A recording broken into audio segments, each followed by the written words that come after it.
Well, good afternoon. I thought to come on Facebook today just to say thank you to everyone. I've already seen many birthday wishes coming in, and just thank you all for reaching out. If I haven't had time to get back to you individually, I will in the next day or two. But today I wanted to come out here to Cedar Grove Cemetery here in New London with my full COVID hair in effect to do a short history video to reflect upon the idea of political legacy. Very often you will hear politicians, public servants, celebrities talk about what their legacy will be, how they will be remembered. What was my enduring legacy? Well, I came here today to this particular grave site that you see behind me, and right about there, in the front of this tomb, is buried a former mayor of New London, as I myself am, and a lawyer, as I myself also am. And his name was Augustus Bradegee. Augustus Bradegee.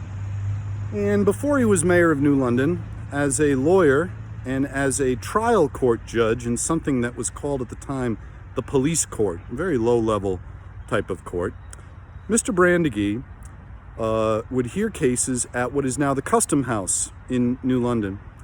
And in the late 1850s, when he served as a judge, it was a time where slavery was still legal in the United States.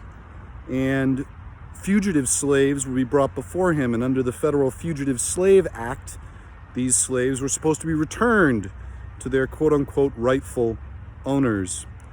But Mr. Brandegee, Judge Brandegee, at the time, would ask them a simple question. Do you want to be a slave, or do you want to be free? Well, no surprise to any of us that most answered, if not all, that they wanted to be free. And he, in full violation of the Federal Fugitive Slave Act, declared them so to be. It was a bold thing to do. Very bold. Could have subjected him to arrest. Was treasonous, in fact, against the then government of the United States. But his views, then extreme, would in very short order prove to be the majority opinion of the country as we quickly descended into a civil war and into a true national debate about the ending of slavery. And Augustus Bradegee was elected in the middle of the Civil War to 2 short terms in the United States House of Representatives, representing this part of eastern Connecticut. And there, in January of 1865, he argued for, lobbied for, and voted for the 13th Amendment, which abolished slavery in America. That vote passed by only 2 votes. It was a margin of 2.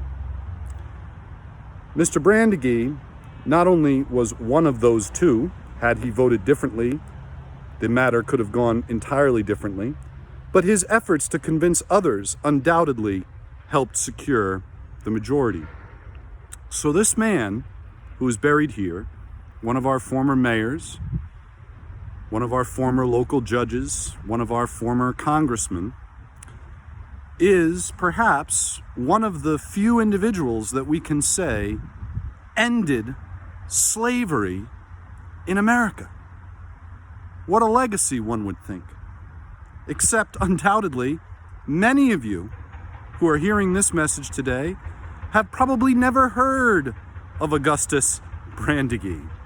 And what makes this even more interesting is that eventually, of course, Hollywood, with Steven Spielberg, produced a movie called Lincoln, which was about Lincoln, but was mostly about the push to adopt the 13th Amendment. And in the final roll call vote, they call for the votes of the representatives of Connecticut, and they identify our congressman as Congressman Augustus Benjamin. They changed his name, and then, perhaps more horribly, they had him vote no on the amendment. They had him vote no. So what was his legacy? How is he remembered? They spelled his name wrong. And they got his most important vote, the most important thing perhaps he did with his entire life, wrong. So why do I come here and talk about Augustus Brandegee on my birthday? And what message does this little short history video have for anyone out there who cares enough to listen? Well, it's simply this. There is no such thing as a legacy. History obscures and erases all of us, everything that we do, even some of the grandest and most important people who have lived in our time, like Augustus Bradegee, who helped free the slaves. And he is forgotten, his name misspelled, his record misquoted, and his grave here in Cedar Grove Cemetery in New London, Connecticut, largely unknown and forgotten. Mitt Romney said it best when he declared his vote in the recent impeachment trial of President Trump to the accusation that what he was doing was for popularity or for the polls or for the history books or for his quote-unquote legacy. And Mitt Romney's response to that charge, I think, is the best one. He said, all of us are but footnotes in a history book at best, and that largely all of us are forgotten.